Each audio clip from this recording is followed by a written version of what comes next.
ये तो एक्रीमिया में मामूली बात है। मुझसे भी ज्यादा आमदनी वाले लोग वहाँ मौजूद हैं। लेकिन एक बात है, कितनी आमदनी उस वक्त होती है जब आदमी अपनी जान को हर वक्त रिस्क में डाले रखे। बहरहाल छोड़ो इन बातों को। ये बताओ कि तुम कब से यहाँ इस होटल में मुलाजिमत कर रही हो? मार्क ने कहा। गुज़िश्ता 10 सालों से, फील्डा ने तवील सांस लेते हुए कहा। उसके चेहरे पर यकलक उदासी से छा गई थी। क्या बात है, तुम उदास क्यों हो गई हो? मार्क ने कहा। मेरा ताल्लुक भी एक्रीमिया से है जॉनसन, लेकिन जब मुझे शऊर आया तो मैं वहाँ के एक सरकारी यतीम खाने में थी। मुझे बताया गया कि मेरे वालिद और मेरी वालिदा, जो इंतहाई गरीब लोग थे, एक रोज यतीम खाने में मुझे देकर चले गए और फिर कभी वापस नहीं आए। इस यतीम खाने में चंद साल तक तो मैं रही, फिर वहां से निकल आई और फिर मैंने दुनिया भर के धक्के खाए। मैं एक सयाह के साथ यहाँ कासा आई थी। वो यहाँ का बाशिंदा था और एक्रीमिया में सियाहत के लिए गया हुआ था। उसने कहा था कि वो मुझसे शादी करेगा और मैं यहाँ एक पुरसुकून जिंदगी गुजारूंगी। लेकिन यहाँ आने के बाद एक रोज अचानक गायब हो गया और फिर आज तक वापस नहीं आया। मैंने यहाँ हर किस्म का काम किया है। फिर एक दोस्त की मेहरबानी से मुझे इस होटल में असिस्टेंट सुपरवाइजर रख लिया गया और अब 10 सालों बाद मैं यहाँ की असिस्टेंट मैनेजर हूँ। लेकिन आज तक मैं अंदर से तन्हा हूँ।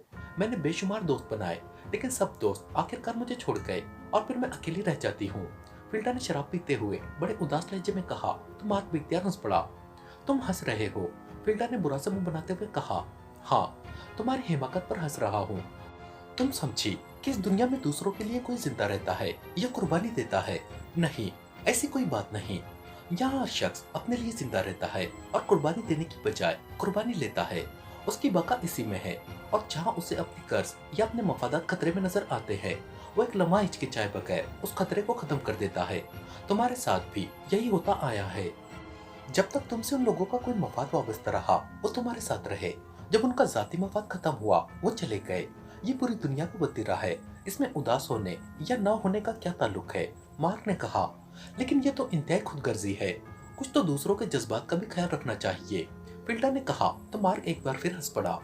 तुम चूंकि तवील अरसा पहले एक्रीमिया से यहाँ आ चुकी हो और यहाँ का माशरा एक्रीमिया की निस्बत पसमानदा है, इसलिए तुम ये सारी बातें सोच रही हो। मार्क ने कहा। जब तुम्हारा मफाद मुझसे खत्म हो जाएगा तो क्या तुम भी मुझसे उसी तरह आंखें फेर लोगे जॉनसन? फिल्टा ने मार्क की तरफ देखते हुए कहा। मेरा तुमसे कोई मफाद वाबस्ता ही नहीं है, मार्क ने जवाब दिया। तो फिल्टा बेख्तियार चौंक पड़ी। क्या मतलब? अगर मैं चाहूँ तो तुम्हारा ये सारा सेटअप एक लम्हे में खत्म हो सकता है। मेरे सिर्फ एक फोन पर सब कुछ हो सकता है, फिल्टा ने कहा। तो मार्क बेख्तियार मुस्कुरा दिया। क्या तुम वाकई ऐसा करने की हिम्मत रखती हो? तुम्हें मालूम है कि तुम खुद इसमें पूरी तरह मुलविस हो। मार्क ने बज़ाहिर मुस्कुराते हुए कहा, लेकिन उसकी आंखों में यकलक सफाकी और सद्मौहरी सी उभर आई थी। अरे नहीं, मैं तो वैसे ही मजाक कर रही थी। मुझे क्या जरूरत है ऐसा करने की? फिल्डर ने भी शायद उसकी आंखों के बदलते हुए तासुरात देख लिए थे। तुम्हारे अलावा और किसे इस सेटअप का इल्म है? मार्क ने चंद लम्हों की खामोशी के बाद पूछा। किसी को भी नहीं, फिल्डर ने फौरन ही जवाब दिया। तुम्हें इसके मुआवजे में जो भारी रकम दी गई थी, उसका क्या किया है तुमने? मार्क ने पूछा।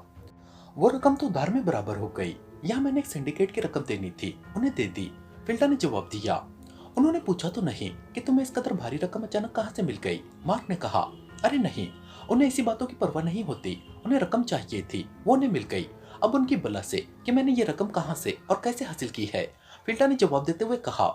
फिर तो अच्छा हुआ, मार्क ने कहा, और उसके साथ ही उसके चेहरे के तासुरात एक बार फिर नॉर्मल हो गए। मेरा ख्याल है कि रात के खाने का कोई ना कोई इंतजाम कर लिया जाए।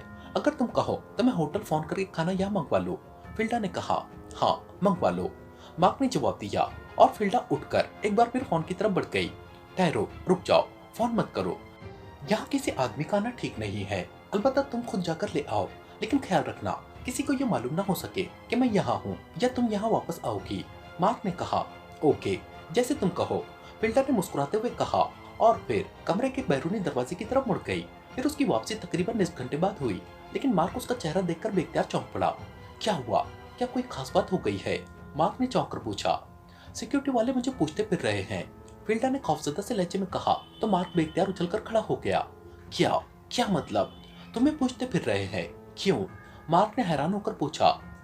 मैं होटल से खाना लेने गई तो मुझे एक वेटरस एक तरफ ले जाकर कहने लगी कि सिक्योरिटी के किसी कर्नल का फोन आया था। वो बार बार मुझे पूछ रहा था। उसका कहना था कि मेरी रिहाइश से पता चला है कि मैं वापस होटल चली गई हूँ। और उस कर्नल ने मैनेजर को डांट पिलाई कि मुझे फौरन होटल में तलाश करके उससे बात कराए। और मैनेजर ने पूरे होटल की तलाश कराई, लेकिन मैं होटल में होती तो उन्हें मिलती। मैं तो यहाँ थी, फिल्डा ने जवाब दिया।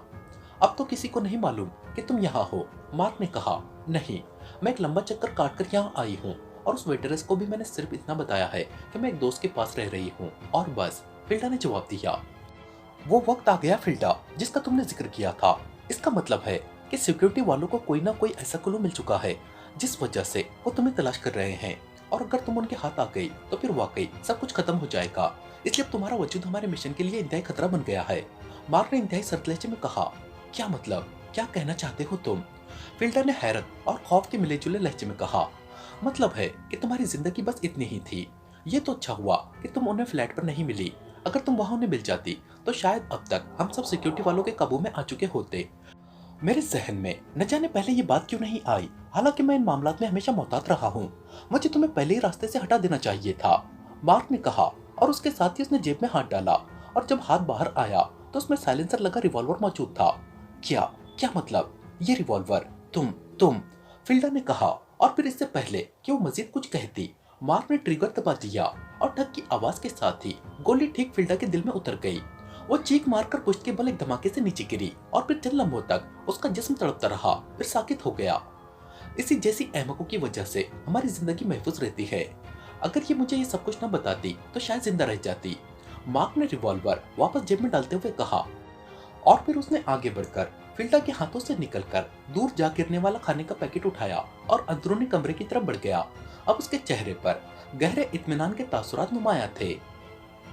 कैप्टन हमीद बड़े इत्मीनान भरे अंदाज में चलता हुआ अपने कमरे की तरफ बढ़ा चला जा रहा था कि मुलाजिम की आवाज सुनकर मुड़ गया। साहब जी। मुलाजिम आवाजें देता हुआ उसकी तरफ बढ़ा चला आ रहा था। क्या बात है, क्यों शोर मचा रहे हो? कैप्टन हमीद ने गुस्सीले लहजे में कहा। कर्नल साहब आपको बुला रहे हैं साहब जी, मुलाजिम ने कहा तो कैप्टन हमीद चौंक पड़ा। वो अभी तक जाग रहे हैं? कैप्टन हमीद ने हैरान होकर पूछा। जी हाँ, मुलाजिम ने जवाब दिया, और कैप्टन हमीद सर हिलाता हुआ कर्नल फरीदी के कमरे की तरफ बढ़ गया। वो रक्षंदा के साथ डिनर करने और खूब जी भरकर शहर की सैर वगैरह करने के बाद उसे उसकी रिहाइशगाह पर ड्रॉप करके वापस आया था।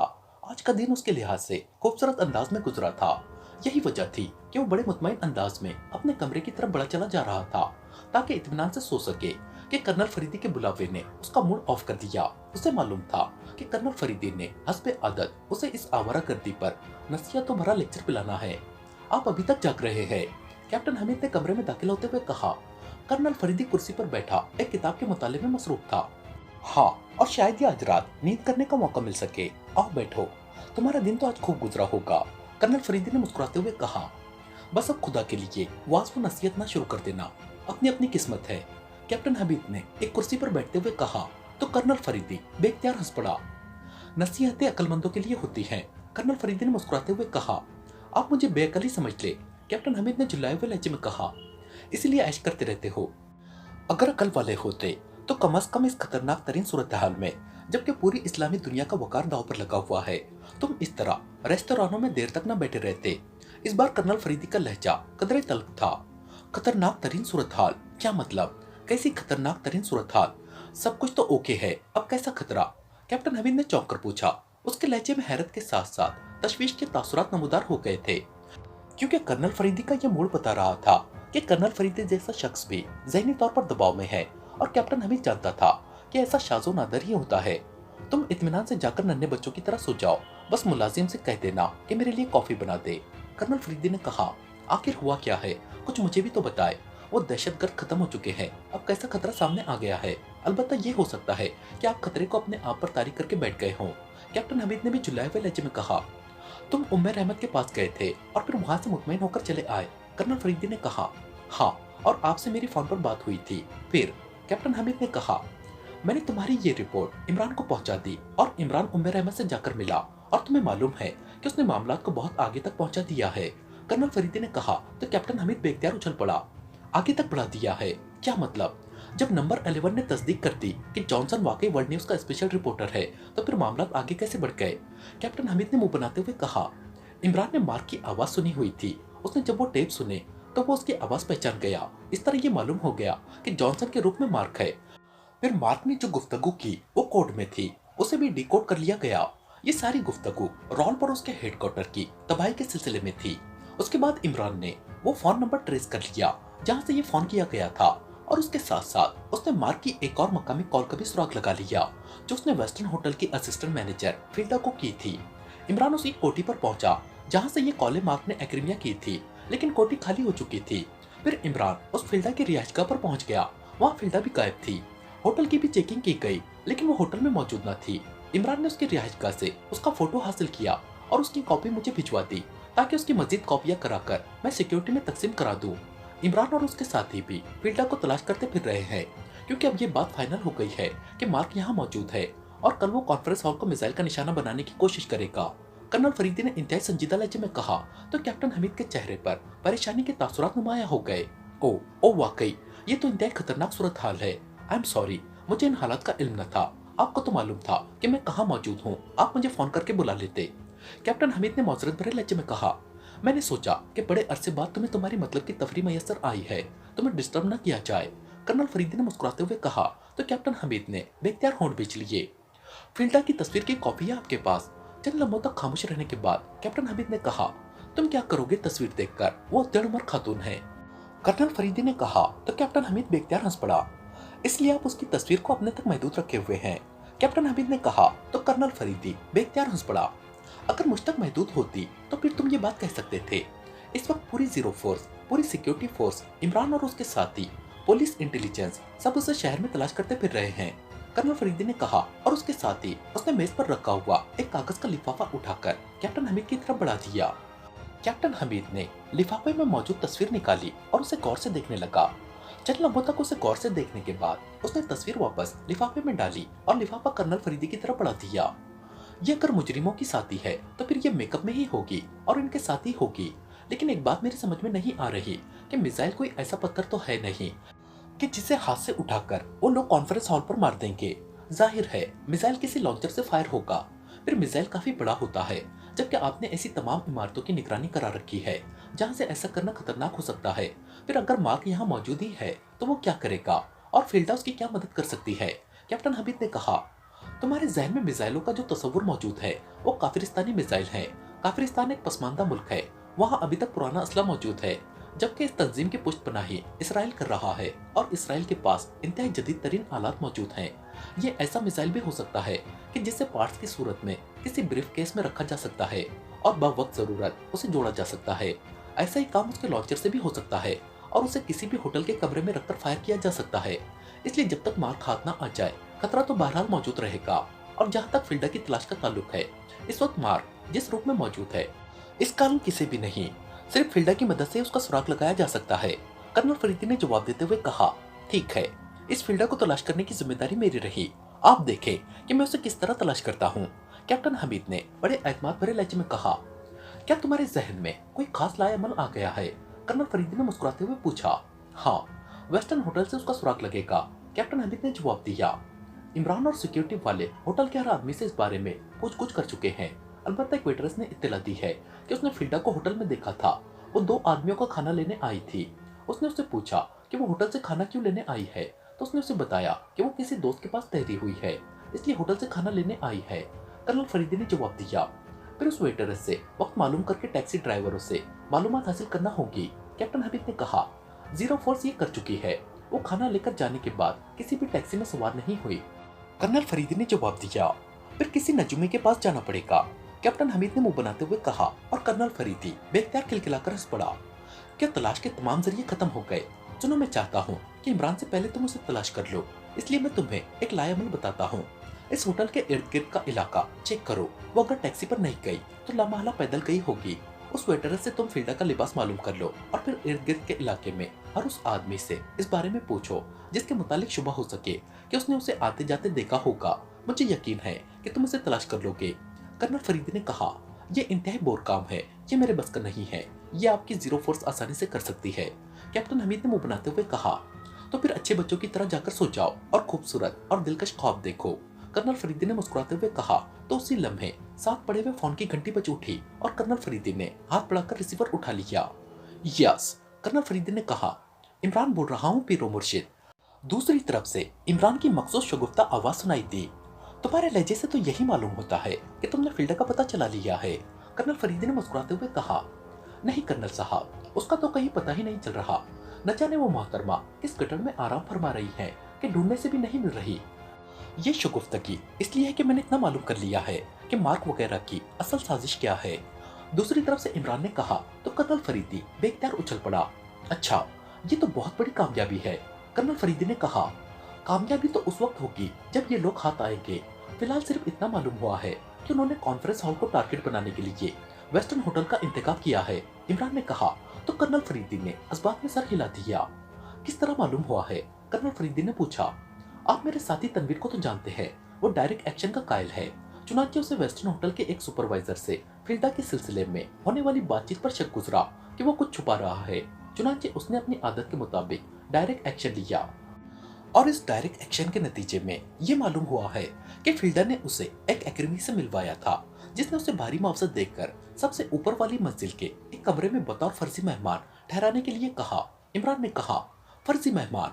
कर्नल फरीदी ने हैरान होकर कहा, जी हाँ, किराए के मेहमान। ये कमरा एक मकामी शख्स के नाम बुक कराया गया। ये कमरा 7वीं मंजिल पर है और उसका नंबर 40B है। उसकी बड़ी खिड़की का रुख कॉन्फ्रेंस हॉल की तरफ है और उस खिड़की से कॉन्फ्रेंस हॉल के दरमियान कोई खास रुकावट भी नहीं है।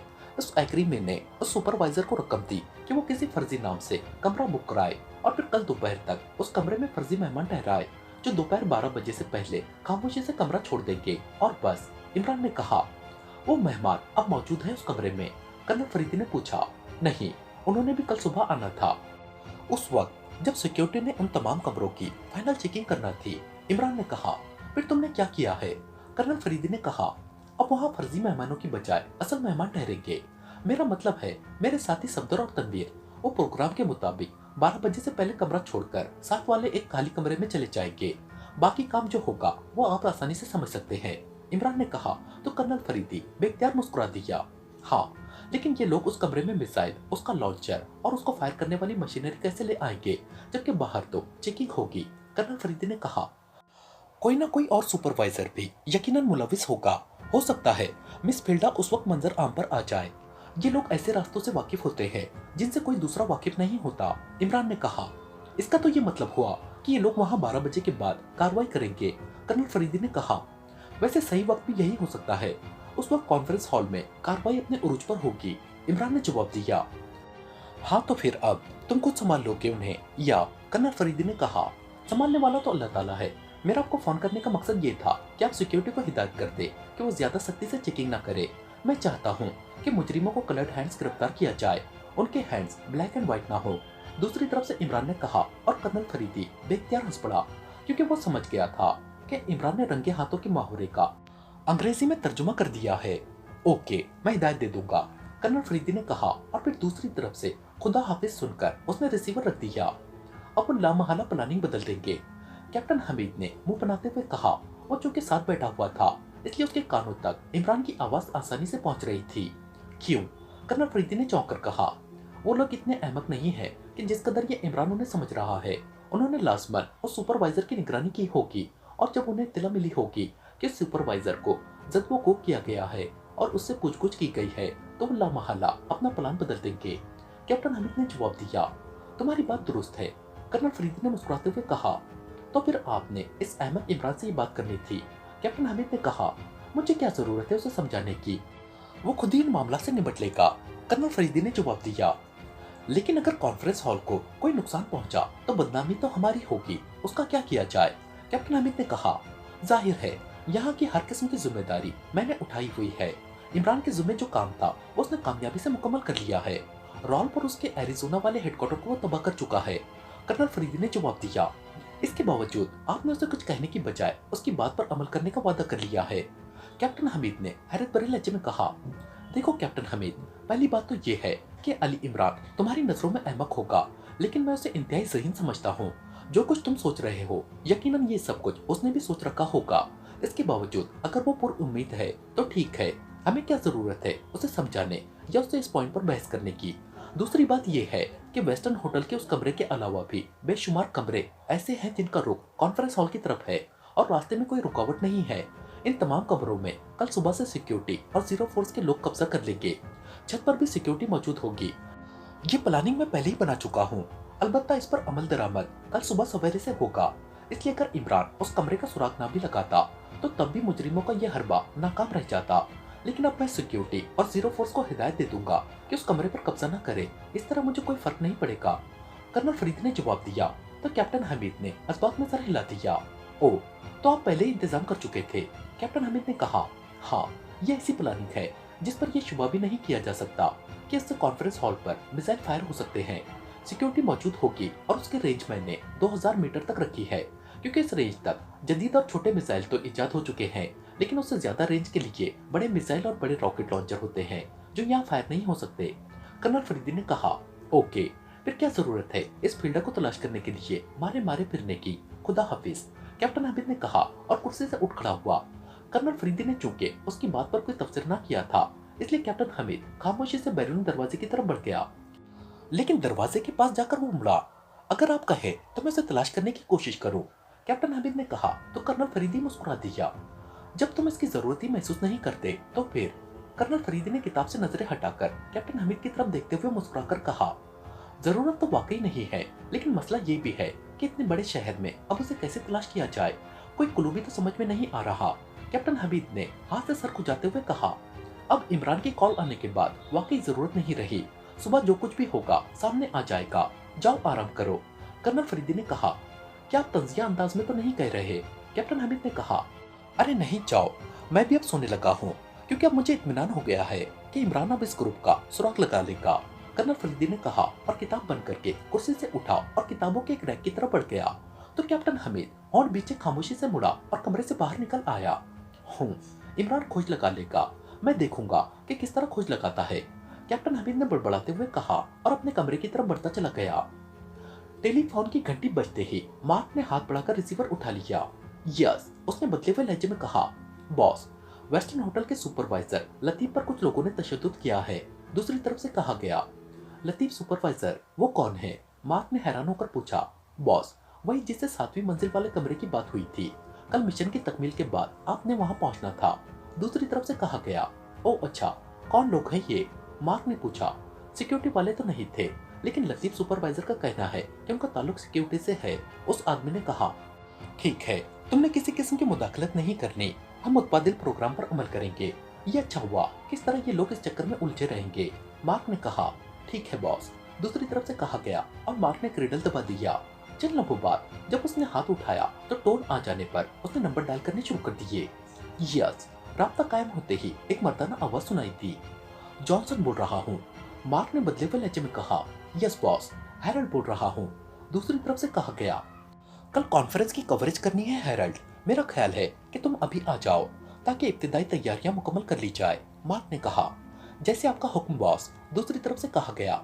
ओके, मार्क ने कहा और रिसीवर रख दिया और फिर उठकर वो कमरे से निकलकर उस कमरे में आया जहाँ फिल्डा की लाश पड़ी हुई थी। उसने झुककर उसे उठाया और फिर घसीटता हुआ उसे मकान के एक तरफ बने हुए स्टोर में ले गया और वहां जाकर उसने उसे एक कोने में फेंक दिया। फिर स्टोर का दरवाजा बंद करके वो बैरूनी फाटक की तरफ बढ़ गया। अभी वो फाटक के करीब पहुंचा ही था कि एक वैगन आकर फाटक पर रुकी और उसमें से एक मकामी नौजवान उतरकर फाटक की तरफ बढ़ने लगा। एक मिनट, मैं खोल रहा हूँ, मार्क ने कहा और नौजवान जिसने उसे फाटक की झिल्लियों से देख लिया था सर हिलाता हुआ वापस मुड़ा और ड्राइविंग सीट पर बैठ गया। मार्क ने आगे बढ़कर फाटक खोला तो दूसरे लम्हे वैगन अंदर दाखिल हुई और आगे जाकर पोर्च में रुक गई। मार्क ने बाहर निकलकर एक नजर इधर उधर देखा। सड़क पर ट्रैफिक पूरे जोरों शोर से रवा दवा थी। फिर वो वापस मुड़ा और फाटक बंद करके वैगन की तरफ बढ़ गया। वो मकामी नौजवान अब वैगन से उतरकर नीचे खड़ा हुआ था। ठीक है Harold, all is okay, Mark ने मुस्कुराते हुए कहा। तो मार्क के साथ ही हैरल्ड ने, जो मकामी मेकअप में था, आगे बढ़कर वैगन का उगभी हिस्सा खोला।